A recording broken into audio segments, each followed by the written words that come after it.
spend and leisure time to sit a while.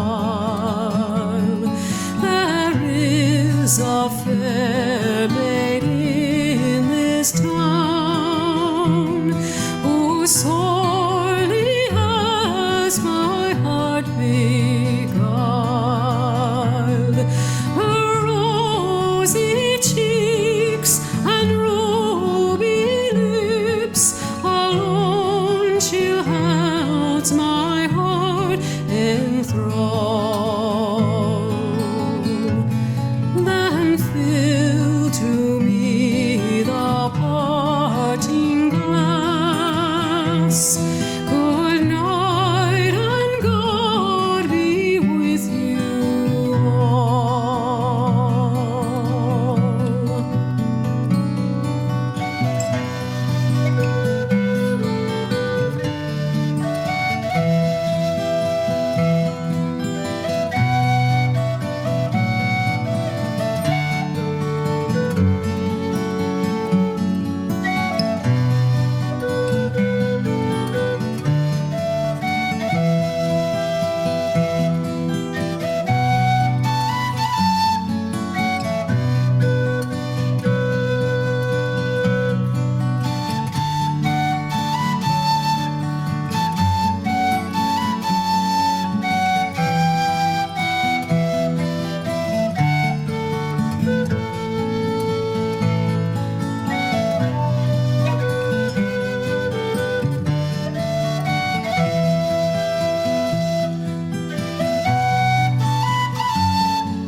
Oh, all the comrades that e'er I've had, they're sorry for my going away.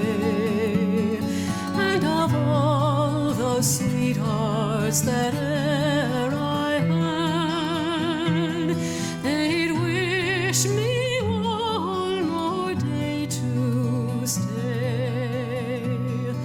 But since it falls into my lot that I should rise and you should not, oh, gently rise and softly. Hello, John. Hello, Alva. And today we're going to talk about beech trees, and particularly the carvings on beech trees. In the Phoenix Park in Dublin, right beside the Furry Glen, there's a lovely forest, and there's beech trees there, and there's some fir trees as well. But the beech trees, anyway, were planted in 1898, and there's carvings dating back to the 1920s. So when a beech tree is carved on, it never heals, and the scar gets bigger and bigger and bigger. Okay, so what you have there is I call it living headstones, because you have all these lovely dedications of love on the trees, you know.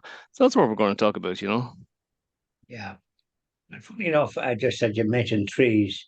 I'm thinking of Phil Harris and the famous bass singer.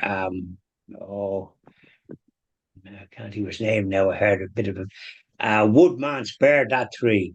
Now the beech trees that we're talking about there, they have served a purpose for our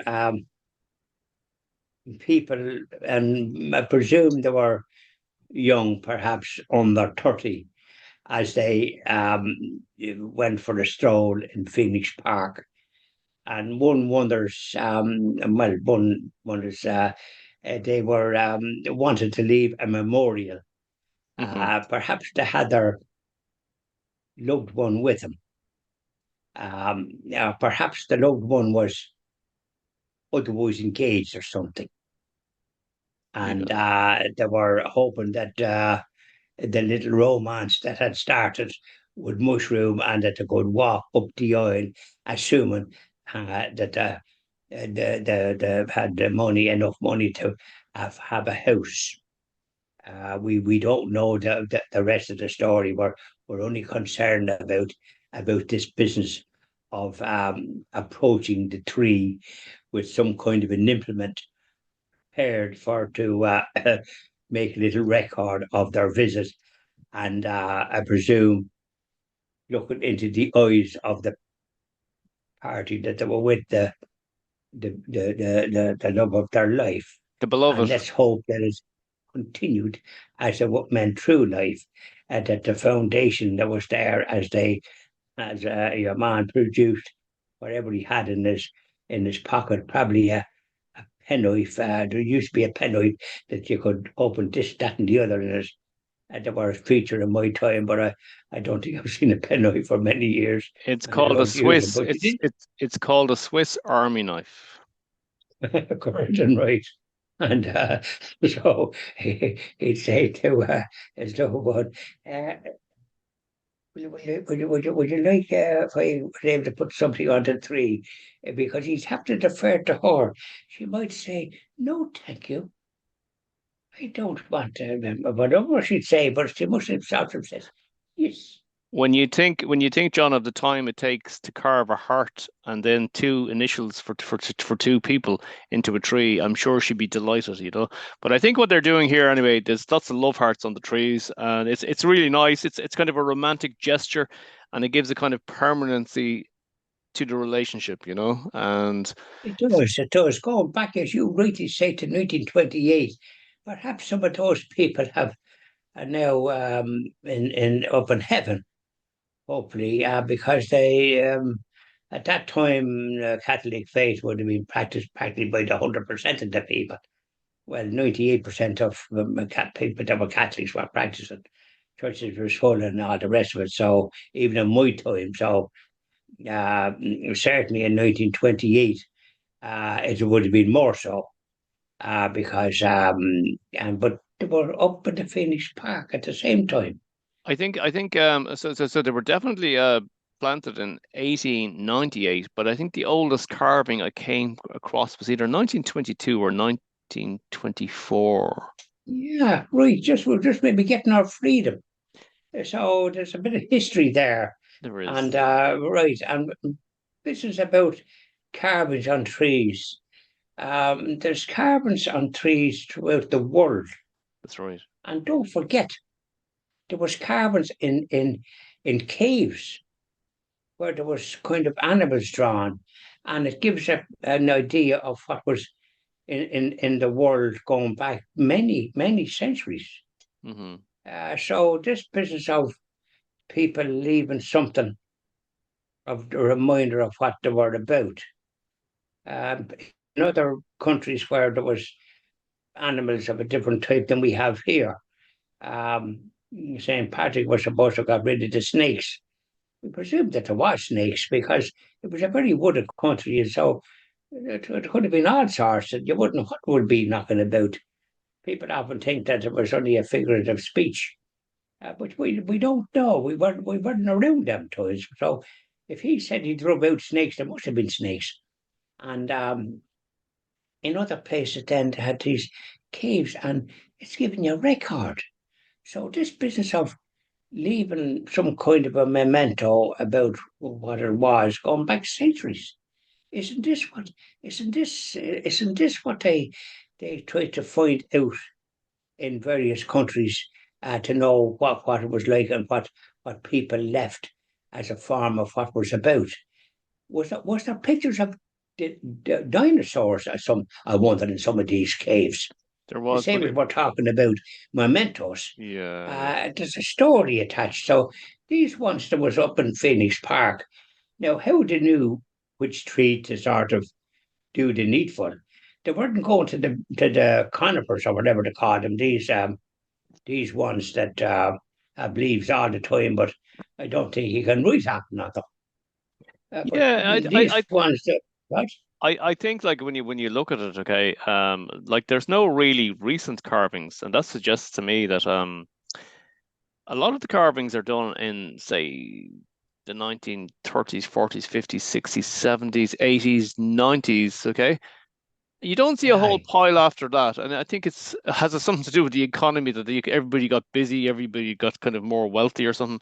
It seems to be there's a lot of Mm. carvings from the poorer times in Ireland, maybe over recessions and stuff, and people were wandering around, nothing to do, and they brought their Swiss Army knife from army bargains, That's and they went that's to the right. Phoenix Park, you know. But you're correct That is. when you say that everybody wants to be remembered. I think was what you were getting at there with the caves, you know. We all like to be Mm. remembered, Like to be remembered. and the thing is, when you're walking through that forest in the park, there is this feeling of nostalgia. I went around for about, I think it was 2 or 3 hours, photographing the trees, because I thought it was actually quite nice, you know, that these people, and I was wondering where are they now? You know, you see carvings from all these different years, and you'd be wondering, That's like, you right. know, has these relationships survived? Do they have children? So if anybody sees their carvings on the Hopefully, trees, I they hope might that it did. leave us a comment on the video on YouTube. That'd be nice to see if they recognize their comment from 1966 or 74 or whatever it is. Exactly. It'd be nice to hear from one or two that did it, and as to how with the loved one that they're with, did that survive that relationship, where they were putting their names on the trees, and was it a happy one? Because as you go through life, I think the initial all this euphoria, then it becomes it always wants to be founded on a kind of respect, I suppose. That's the foundation for any relationship with anyone, for us to survive and have meaning.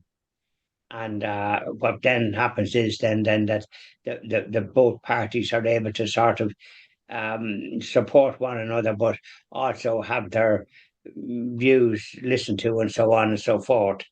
And I think your father is great in that department. He's able to greet people all over the place, and is able to converse with all sorts, as far as I see, and doesn't be kind of wondering what he's going to say next. It just flows, and that's the gift of going through life with a certain attitude that life is a gift, and the Mm. best way to do it is to use whatever gifts God gave you, I and mean, your father uses it. it's not, it's probably not the most, you know, from an environmental point of view, the environmentalists wouldn't encourage anybody, of course, to carve on a tree. But I tell you what's nice about it. Like we talk about people wanting to be remembered, and when we go into a graveyard in Glasnevin graveyard, there's over a million people buried there apparently, and you know the difference. So we remember people on a headstone, but I suppose what's different with the inscriptions on the trees is that they're growing. They're as the tree gets bigger, they're getting bigger. The words are getting bigger, you know, and they're becoming more and more prominent. And that's what's nice, you know. There's something. It is nice. It's like a living memory or something, you know. It's nice. No, it is. It is. Whereas in the other is it's a memory of people that have gone to their maker, and but it's great to see the headstones and the rest of it. There's one very unfortunate situation in Hoth, in the big graveyard there where my father, Lord of Mercy, was buried. You want to find out from the whoever's in charge as to know where it's situated, because there was bungalows built as some, way off, and for some reason or another, whatever sort of individual were in those bungalows, they didn't want headstones in the graveyard. This massive big graveyard. Now there's other graveyards further up, and there is headstones. Hmm. I have an uncle buried further up, Uncle Joe, and there's a headstone there. And Charlie High is buried up there too. And there's headstones and all the rest of it. So that's a normal graveyard. But this one has only little crosses or something on the ground. There's no headstone. And it's the most, I think I've visited graveyards in every country I've been in France, and particularly France, and Spain as well, but France more so. And they have headstones there, and I've come across Celtic crosses as well. And in those graveyards, there is they have a great respect, and they're very well kept. and usually a couple of skips outside for people that might have leave flowers or that they can, and that have been gone off, and when they come again, they can put them into the skips. There's none of this business of taking your rubbish home that they have here, which is disgraceful to my way of thinking. They should have skips for people to be able to leave their stuff in it, Just and at go. least pay the few bob that doesn't cost a fortune, because people have to pay a good bit of money to this, that, and the other when somebody is Just being buried nowadays. So yeah. this is just something that I'm mentioning about headstones and mementos, as you say in the trees, they're living mementos. I suppose the thing about the Engraved tree, art. And, yeah. the thing about the trees versus the headstones is with the headstones we know the person has passed on, whereas these living inscriptions that are on the trees, there's a sense of nostalgia as to, and then a kind of a sense of mystery as to what happened to these people, who were they, and you know, did they have families now? Did the lovers actually did they stay together? You know, and there's that kind of thing. It's I nice. know, yeah. It was lovely to hear it. Lovely to hear it, wouldn't it? That's what I love about those stories. The stories to be told there, and especially within Phoenix Park, and perhaps I wonder, is there in other parts of the country, does the same thing happen? I haven't heard of it. I don't know whether you have or not. I mean, there must be forests in other parts like beech tree, those type of trees. Has anybody in other parts of the country, say in Cork and Limerick, cities mostly, I suppose, where Hmm. this thing could happen? Because in the city, you're more you have neighbours and all the rest of it, as they had years ago, and there was, mingling. But that's now not part. That doesn't happen nowadays.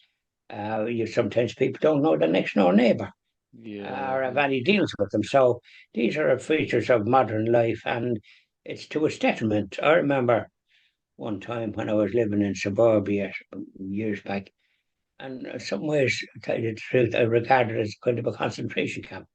You were just stuck there. There was no mingling that you were brought up with that you like. It looked as if you were just isolated.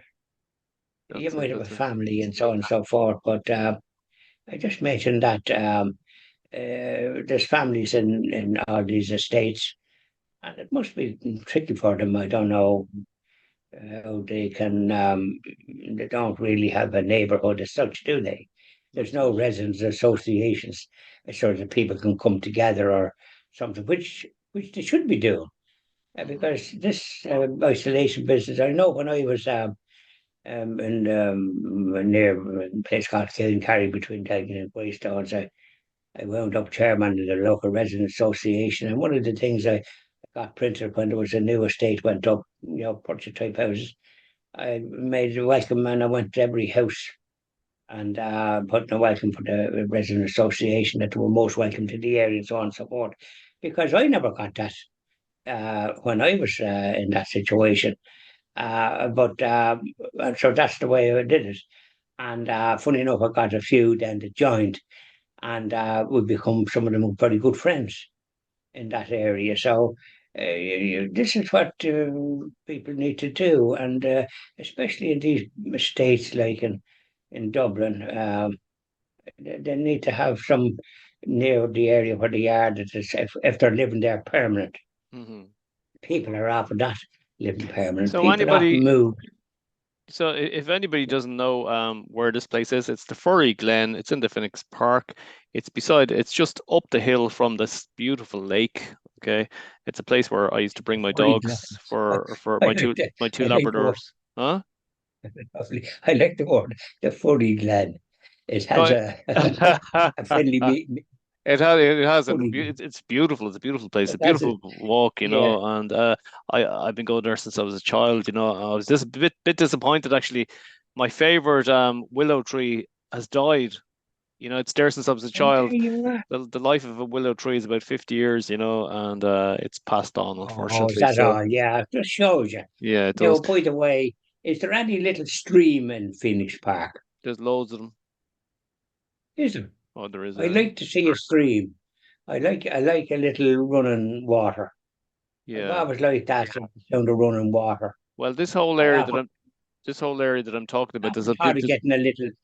I remember one time seeing in a place that you could have in your house. I annoyed him that with the water would be run around and all the rest of it. And funny enough, I should have bought it at the time and I meant to buy it. And then when I went back, the thing was gone. But there was a few of them and they were gone. And but I don't necessarily want one in the garden where you have to sort of maintain it and all the rest of it. One that you can plug in and you have the water kind of going up and this no, yeah, I like the sound of water. And Indeed. the Boyle, where I grew up, there was the Boyle River, and there was always the sound of water. I just like that sound. Funny, isn't it? Very nice, very nice. Never let the Okay, rain so it's recommended anyway for a nice walk in the park. It's probably one of the nicest places in the Phoenix Park. Glen, is that what you said? The Furry Glen in the Phoenix Park, and it's really, really That's what it nice. is. It's recommended, you Yeah, know. well, I think I must pay a visit if I'm up that neck of the woods because I certainly walked in the Phoenix Park many a time Very good. when I lived in convenient to there, and so I haven't been doing that for a hell of a long time. Furry Glen because we've plenty of walks here. I mean, the greenery sort of thing, and cows here, there, and yonder. Now, not so much now because the grazing wouldn't be great, but later on there'd be cows front, left, and centre. Very good. Thank you very much, John. Not cows, cattle. Yeah, Well, okay. So we're talking about the Furry Glen. Well, the Furry Glen is the Phoenix Park. Thanks be to God that Phoenix Park wasn't interfered with. One time they were going to build houses there. that's No, right. Lamarche, when he was minister for something or another statement, wants to build something there or a golf course or something, but it was turned down. Very good. Thank you very much, John. Okay. Thank you very much, Oliver. Thank you. Bye-bye. Bye.